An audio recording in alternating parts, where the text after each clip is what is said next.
सीताराम सीताराम सीताराम सीताराम सीताराम। सभी लोग बोलो, सभी लोग ये बड़े भाग्य से मिलता है।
तो इस समय सूत जी और महात्माओं को शिव जी की कथा के लिए कह रहे हैं कि हम तुम्हें ऐसी भगवान की कथा सुना रहे हैं कि जिसके सुनने से सब कुछ मिलेगा, चिंता नहीं करना। धर्म अर्थ काम मोक्ष, और ब्याज में क्या मिलेगा?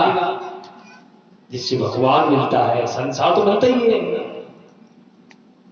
संसार तो मिलता ही है ना, लेकिन संसार तो सहज में मिल जाता है। मतलब कहने का ये है, संसार तो चलते फिरते परिश्रम करते ना सहज में मिल जाता है, लेकिन भगवान सहज में नहीं मिलता है ना। भगवान जो है सहज में नहीं मिलता है। ये भगवान शिव जी की बड़ी सुंदर कथा है। शिव जी की जो कथा है, ये हमारे सूत जी कहते हैं, इसकी महिमा का कहां तक बखान करें। कहते हैं, एको जरा मरा शादौ तिपन्ने वामृतम पुमां शंभो कथामृतम कुर्यात् कुलमेवाज रावण। कहते शिव जी की ऐसी पावन कथा है कि इस कथा के पान करने से लिखा एको जरा मरा शाद्वई, जो इस कथा का पान कर लेता है, क्योंकि ये अमृत है, और जो अमृत का पान कर लेता है वो कैसा हो जाता है? उसको क्या कहते हैं? उससे भाई अमृत पी लिया है। लोग नहीं कहते क्या तुमने अमृत पी लिया सो अमर हो गए, लेकिन लिखा है कि शिव जी की जो कथा का पान करता, अमृत का पान करता है, वो मनुष्य जो है अजर अमर हो जाता है। और भगवान का जो कथामृत है, लिखा है शिव जी का जो कथामृत है, ये लिखा है कुले मेवाज रा मरम। इस अमृत के पान करने से, या इस अमृत का जो भी पान करता है, अगर एक व्यक्ति भी पान करता है तो लिखा है कुलो, सारे कुल को अजर अमर कर देता है। समझना बहुत ध्यान से, स्वयं तो अजर अमर होता है।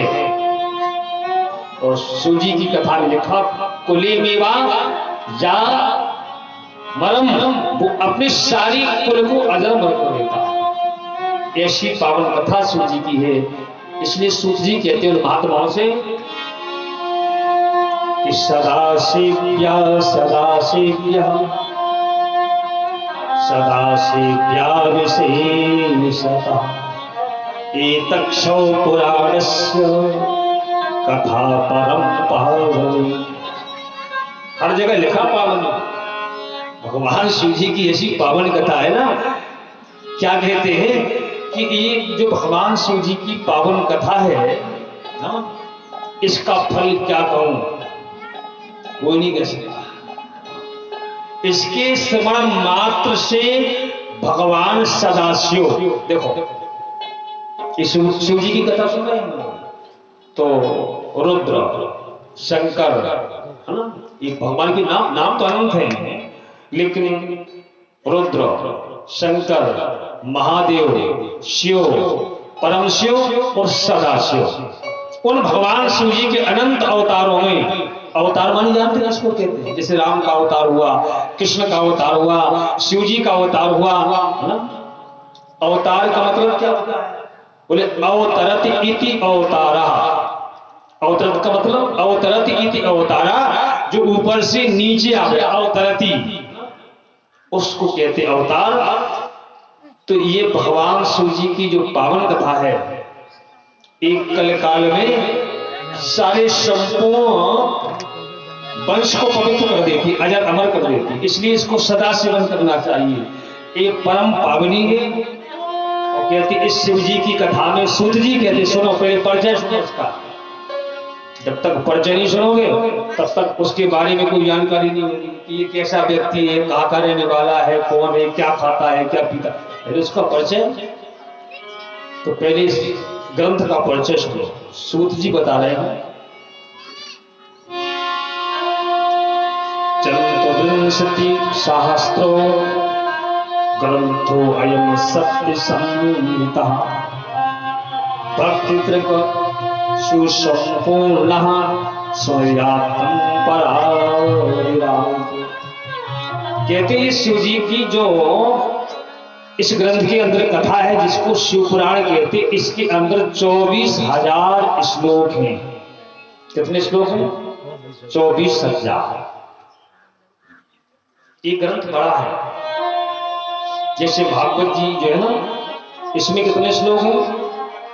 सुना होगा 18,000, है ना। और इसमें कितने श्लोक हैं? 24,000। तो कितने श्लोक बड़े हैं इसमें? 6,000।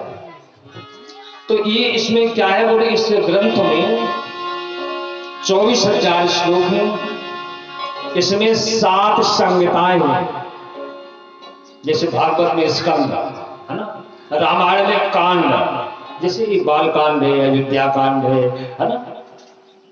उसी प्रकार एक ग्रंथ के अंदर श्लोक कितने हैं?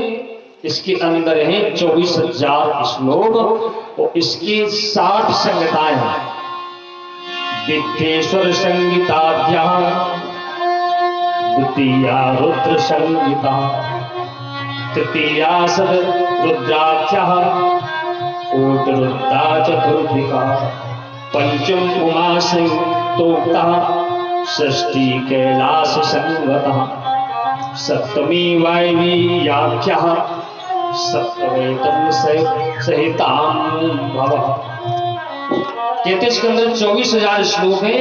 और जो पहली संहिता, जैसे रामायण का बाल कांड, समझ ना, समझा इसीलिए रहे कि एक कथा लोगों ने नहीं सुनी होगी, है ना। और तो कथा भगवान की सुनते रहते, राम कथा है, भागवत की कथा है, शिवपुराण की कथा तो बड़े भाग्य से हम लोगों को प्राप्त हुई है। तो इस कथा को थोड़ा परिश्रम करना पड़ेगा ना, समझाने के लिए ना, बताने के लिए। तो जैसे इसके अंदर 24,000 श्लोक हैं और संहिताएं कितनी है? 7 संहिता। तो पहली संहिता का नाम क्या है? बोले विद्येश्वर संहिता। इस संहिता का नाम है विद्येश्वर संहिता। और दूसरी संहिता क्या बोली? द्वितीया रुद्र संहिता। दूसरी संहिता का नाम है रुद्र संहिता, जो मेरे भगवान का नाम बताया रुद्र। और तृतीया सतरुद्र रुद्राख्या, तीसरी संहिता का नाम है सतरुद्र संहिता। समझना सबको ध्यान से। इन सब के अंदर जैसे पहले स्कंद में भगवान की कथाएं अलग है, दूसरे स्कंद में अलग है, उसी प्रकार भगवान शिव जी की इन संहिताओं में अलग अलग कथाएं हैं। कहीं निर्गुण ब्रह्म की है। तो निर्गुण ब्रह्म जानते हो क्या है? निर्गुण किसे कहते हैं? है ना, निराकार, जो दिखाई वो स्वामी जी कहते हैं कि बिन पगु चलई सुनई बिन काना, कर बिन कर्म निर्गुण ब्रह्म ही। कौन है? बोले शिव। सगुण ब्रह्मी कौन है? बोले शिव। देखना, जितने भी देवता हैं कोई संख्या नहीं, जितने भी देवता हैं सब देवताओं की पूजा साकार रूप में की जाती है कि नहीं की जाती है? कोई भी देवता हो, अभी अभी समझ में ना आवे तो रात में सोचना, कोई देवता का तुम्हारे समझ में आवे, कोई भी देवता हो सब देवताओं की पूजा साकार रूप में होती है। और शिव जी की पूजा बोले साकार में भी होती है और निराकार में भी होती है। इसलिए शिव और ब्रह्म नहीं है ना, और ब्रह्म नहीं है ऐसा शिव पुराण में कहा गया है। क्योंकि जिसकी दोनों में पूजा हो, साकार में भी पूजा हो और निराकार में भी पूजा हो, वही तो ब्रह्म है। वो केवल साकार में पूजा हो बोले वो ब्रह्म नहीं है ना, वो ईश्वर है। तो भगवान शिव जी की दोनों में पूजा होती है। निराकार क्या है भगवान का? लिंग जो स्वरूप है ये निराकार भगवान का, और साकार भगवान की मूर्ति। देखा हो मंदिरों में भगवान की साकार मूर्ति को। तो यहां पर कहते हैं कि तीसरी संहिता का नाम है सतरुद्र संहिता, और चौथी संहिता बोले कोट रुद्रा चतुर्थी कहा। चौथी संहिता का नाम है कोट रुद्र संहिता। पंचम इसी संहिता में जो कोट रुद्र संहिता है, इसी संहिता में भगवान शिव जी के अनेक अवतार हुए है ना।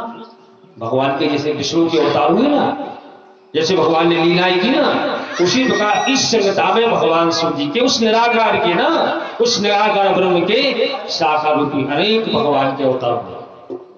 पंचमी जो इसकी संहिता पांचवी संहिता है, इसका नाम है, इसका क्या नाम है?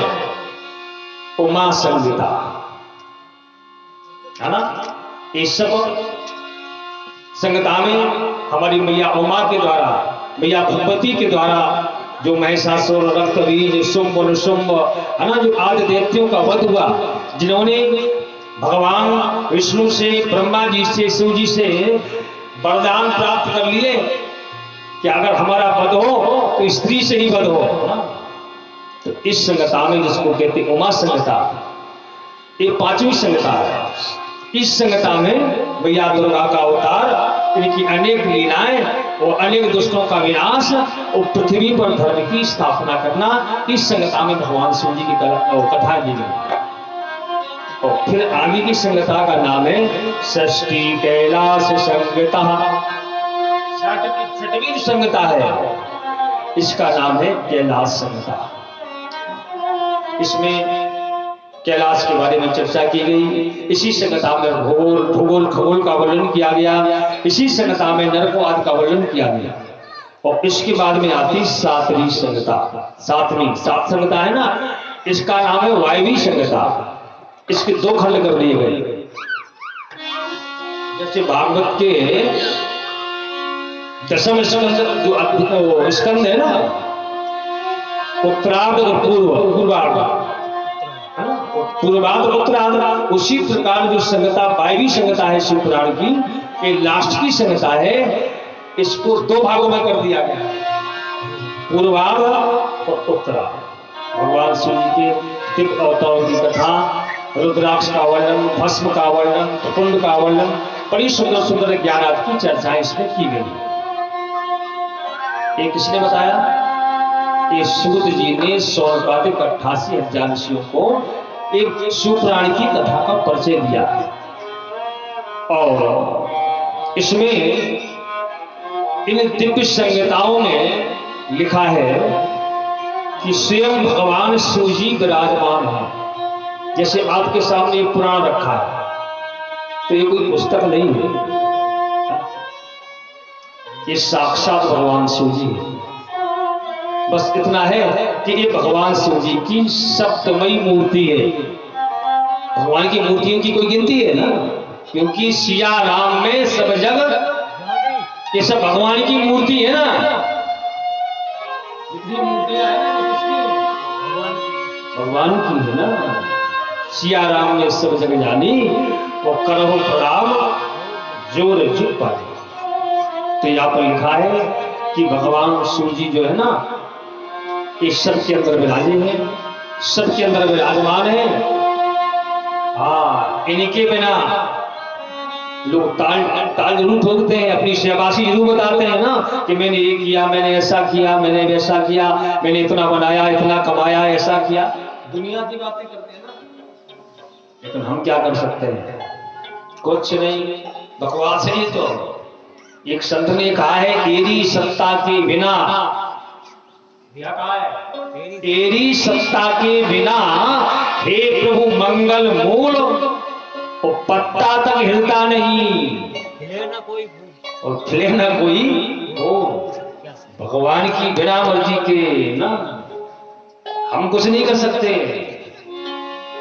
वही चैतन्य जो है सबके अंदर विराजमान है। ये सब भगवान शिव जी की ही मूर्ति है।